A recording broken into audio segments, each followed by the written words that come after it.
So hello बच्चों, welcome to exam news. सो बच्चों, इस वीडियो में मैं आपको बीएससी नर्सिंग एंट्रेंस एग्जाम के लिए क्वेश्चन कराऊंगा फिजिक्स के electric charges and field chapter के। सो वीडियो में एंड तक बने रहें। तो बच्चों, जो आपका फर्स्ट क्वेश्चन है उसमें पूछ रहा है the surface considered for a Gauss law is called. Option A closed surface, option B spherical surface, option C Gaussian surface and option D है आपका प्लेन सरफेस। मतलब इसमें ये पूछ रहा है कि जो गॉस लॉ है उसके लिए कौन सी सरफेस कंसीडर की जाती है। एंड चलिए जान लेते हैं कि इसका करेक्ट आंसर क्या है। So, जो इसका करेक्ट आंसर है वो है option number C, that is Gaussian surface. Means आपकी जो गॉसियन सरफेस है वो गॉस लॉ के लिए कंसीडर की जाती है। नेक्स्ट क्वेश्चन में पूछ रहा है the total flux through the faces of a cube with a side length A if the charge Q is placed at a corner A of the cube is. Option A है आपका Q by 8 epsilon naught and option B है आपका Q by 4 epsilon naught and option C है आपका Q by 2 epsilon naught and option D है आपका Q by epsilon not. मतलब इसमें ये पूछ रहा है कि टोटल फ्लक्स क्यूब के फेसेस से कितना निकलेगा। एंड चलिए जान लेते हैं कि इसका करेक्ट आंसर क्या है। सो जो इसका करेक्ट आंसर है वो है option number A, that is Q by 8 epsilon not. Means Q by 8 epsilon not आपका टोटल फ्लक्स निकलेगा क्यूब से। एंड जो आपका नेक्स्ट क्वेश्चन है उसमें पूछ रहा है which of the following statements is not true about Gauss law.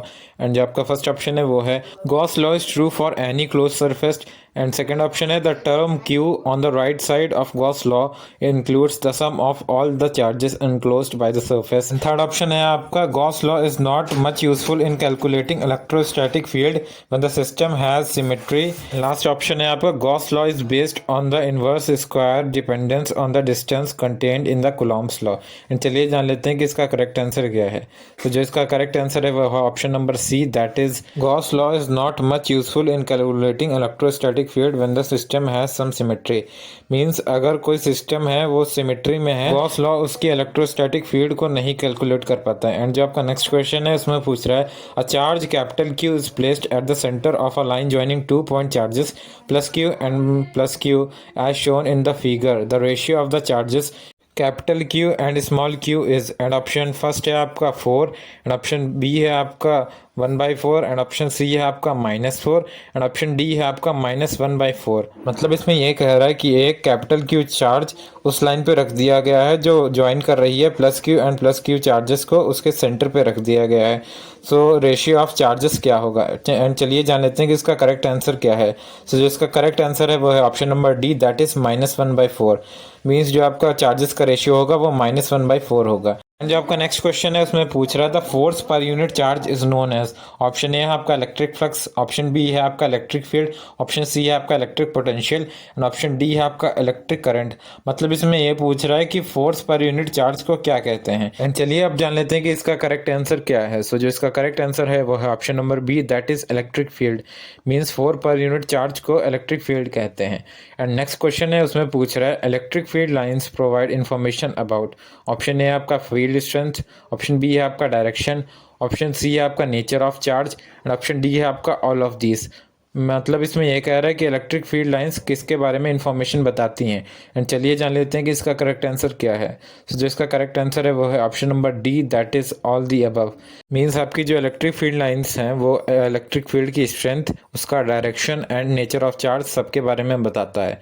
And जो आपका नेक्स्ट क्वेश्चन है उसमें पूछ रहा है which of the following figure represent the electric field lines due to a single negative charge. मतलब इसमें यह कह रहा है कि कौन सा figure electric field lines due to a single negative charge के बारे में बताता है।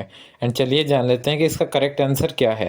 सो जो इसका करेक्ट आंसर है वो है ऑप्शन नंबर बी, जैसा कि आप सामने स्क्रीन पे देख पा रहे हैं कि जो इलेक्ट्रिक फील्ड लाइंस है वो उसके पास में आ रही हैं, मतलब उसकी तरफ आ रही हैं। एंड नेक्स्ट क्वेश्चन है उसमें पूछ रहा है the SI unit of electric flux is. Option A है आपका newton per कुलाम per metre square, option B है आपका newton coulomb per metre square और ऑप्शन सी है आपका newton per coulomb square per metre square और ऑप्शन सी है आपका newton per coulomb square metre square. And चलिए जान लेते हैं कि इसका करेक्ट आंसर क्या है। सो जिसका करेक्ट आंसर है वो है option number D, that is Newton पर कुलाम्ब मीटर स्क्वायर। एंड जो आपका नेक्स्ट क्वेश्चन है उसमें पूछ रहा है the unit of electric dipole moment is. Option A है आपका न्यूटन, ऑप्शन बी है आपका कुलाम्ब, ऑप्शन सी है आपका फैरड एंड ऑप्शन डी है आपका डेबिये। मतलब इसमें यह पूछ रहा है कि unit of electric dipole moment क्या है। एंड चलिए जान लेते हैं कि इसका करेक्ट आंसर क्या है। जो इसका करेक्ट आंसर है वो है option number D, that is Debye. Means जो आपका unit of electric dipole moment है वो डब्ल्यू होती है। एंड जो आपका नेक्स्ट क्वेश्चन है उसमें पूछ रहा है consider a region inside which there are various types of charges but the total charge is zero at points outside the reason.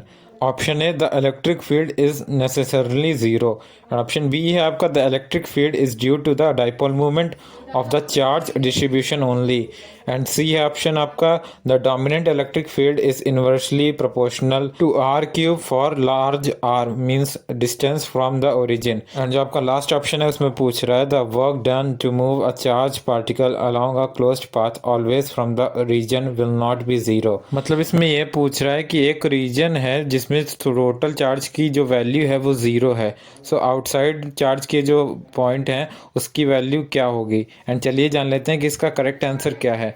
सो जो इसका करेक्ट आंसर है वो है option number C, that is the dominant electric field is inversely proportional to R cube for large R. जो आपका next question है इसमें पूछ रहा है two neutrons are placed at some distance apart from each other they will option A attract each other, option two repel each other, option third है आपका neither repel not attract each other and option fourth है आपका depends on the distance between the two nucleus.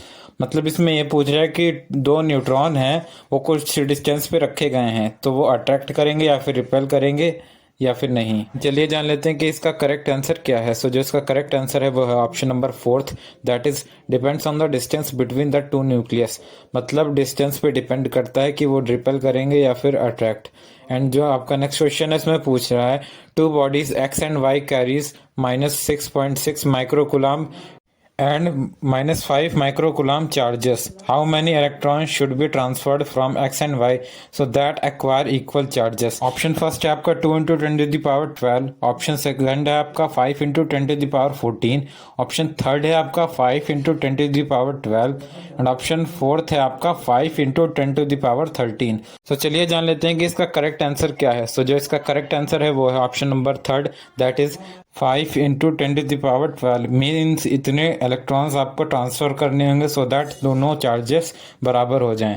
And जो आपका next question है उसमें पूछ रहा है an electric charge is held at rest in a region field with a non uniform magnetic field as soon as it is left free. Option first है आपका it will move in the direction of the field, option second है आपका it will move opposite to the direction of the field, option third है आपका it will move perpendicular to the direction of the field, option fourth है आपका it will remain at rest. Means इसमें यह कह रहा है कि एक इलेक्ट्रिक चार्ज है जो रेस्ट पे है नॉन यूनिफॉर्म मैग्नेटिक फील्ड के रीजन में, अगर उसे फ्री छोड़ दिया जाए तो क्या होगा। एंड चलिए जान लेते हैं कि इसका करेक्ट आंसर क्या है। जो इसका करेक्ट आंसर है वो है option number third, that is it will move perpendicular to the direction of the field. Means अगर उस चार्ज को फ्री छोड़ दिया जाए तो परपेंडिकुलर चलेगा direction of the magnetic field के। एंड जो आपका नेक्स्ट क्वेश्चन है उसमें पूछ रहा है which one of the following is a bad conductor. Option first है आपका एसिड, ऑप्शन सेकंड है आपका कोल, ऑप्शन थर्ड है आपका distilled water and option fourth है आपका ह्यूमन बॉडी। मतलब इसमें ये पूछ रहा है कि कौन सा इनमें से बैड कंडक्टर है। एंड चलिए जान लेते हैं कि इसका करेक्ट आंसर क्या है। सो जो इसका करेक्ट आंसर है वो है option number third, that is distilled water. Means आपका जो डिस्टिल्ड वाटर है वो एक बैड कंडक्टर है। एंड जो आपका नेक्स्ट क्वेश्चन है उसमें पूछ रहा है SI unit of electric flux is. Option first है आपका वोल्ट मीटर, ऑप्शन सेकंड है आपका joule per metre, option third है आपका न्यूटन एंड ऑप्शन फोर्थ है आपका नन। मतलब इसमें ये पूछ रहा है कि इलेक्ट्रिक फ्लक्स की यूनिट क्या होती है। एंड चलिए जान लेते हैं कि इसका करेक्ट आंसर क्या है। सो जो इसका करेक्ट आंसर है वो है option number second, that is joule per metre. Means आपकी जो इलेक्ट्रिक फ्लक्स की यूनिट है वो जूल पर मीटर होती है। एंड जो आपका नेक्स्ट क्वेश्चन है उसमें पूछ रहा है a charge is placed at the edge of a cube of side length A, calculate the electric flux through each other face of the cube. And option first है आपका Q by 4 epsilon naught, option second है आपका Q by 24 epsilon naught और option third है आपका Q by 2 epsilon naught और option fourth है आपका क्यू बाई 15 एप्सिलॉन नॉट। तो चलिए अब जान लेते हैं कि इसका करेक्ट आंसर क्या है। सो जो इसका करेक्ट आंसर है वो है option number second, that is Q by 24 epsilon not. मतलब इतना फ्लक्स निकलेगा आपके हर फेस से। जो आपका नेक्स्ट क्वेश्चन है उसमें पूछ रहा है electric flux per unit solid angle is defined as. Option first है आपका इलेक्ट्रिक फोर्स, ऑप्शन सेकंड है आपका electric field intensity, option third है आपका electric potential and option fourth है आपका इलेक्ट्रिक पावर। मतलब इसमें यह पूछ रहा है कि electric flux per unit solid angle को क्या कहते हैं। एंड चलिए जान लेते हैं कि इसका करेक्ट आंसर क्या है। सो जो इसका करेक्ट आंसर है वो ऑप्शन नंबर सेकंड है, that is electric field intensity. Means electric flux per unit solid angle आपका इलेक्ट्रिक फील्ड इंटेंसिटी होता है। एंड जबकि नेक्स्ट क्वेश्चन है इसमें पूछ रहा है, an electric dipole is placed in a uniform electric field, the net electric force on the dipole. Option first है आपका it always zero, option second है आपका depends on the orientation, option third है आपका depends on the dipole movement, and option fourth है आपका it always finite but not zero. चलिए अब जान लेते हैं कि इसका करेक्ट आंसर क्या है। सो जो इसका करेक्ट आंसर है वो ऑप्शन नंबर फर्स्ट है, that is it always zero. Means अगर कोई electric dipole uniform electric field में प्लेस कर दिया गया है तो जो इस पे नेट इलेक्ट्रिक फोर्स लगती है वो ऑलवेज जीरो होती है। एंड जो आपका नेक्स्ट क्वेश्चन है इसमें पूछ रहा है, induction is possible. Option first है आपका only in conductor, option second है आपका only in insulator, option third है आपका both in conductor and insulator, and option fourth है आपका नन ऑफ दिस। मतलब इसमें ये पूछ रहा है कि इंडक्शन किस में पॉसिबल है। एंड चलिए जान लेते हैं कि इसका करेक्ट आंसर क्या है। तो जो इसका करेक्ट आंसर है वो है ऑप्शन नंबर फर्स्ट है, that is only in conductor. Means आपका जो इंडक्शन है वो सिर्फ कंडक्टर में ही पॉसिबल है। एंड जो आपका नेक्स्ट क्वेश्चन है इसमें पूछ रहा है, when the separation between two charges is increased the electric potential energy of the charges. Option first increases, option second decreases, option third remains the same, and option fourth है आपका may increase और decrease. मतलब इसमें ये पूछ रहा है कि अगर दो चार्जेस के बीच में डिस्टेंस बढ़ा दी जाए तो उनकी इलेक्ट्रिक पोटेंशियल एनर्जी में क्या फ़र्क आएगा। तो जो इसका करेक्ट ऑप्शन है वो ऑप्शन नंबर सेकंड है, दैट इज डिक्रीजेज। मीन्स आपकी जो डिस्टेंस अगर बढ़ा दी जाएगी तो आपकी इलेक्ट्रिक पोटेंशियल एनर्जी कम हो जाएगी। तो बच्चों इस तरह मैंने आपको फिजिक्स के टॉप 20 एमसीक्यू करा दिए इलेक्ट्रिक चार्जेस एंड फील्ड्स के। मैं ऐसे ही चैप्टर वाइज क्वेश्चंस लाता रहूँगा सारे सब्जेक्ट्स के जो भी बीएससी नर्सिंग एंट्रेंस एग्जाम में पूछे जाते हैं। सो वीडियो को शेयर कर दें एंड चैनल को सब्सक्राइब भी कर दें। Thank you.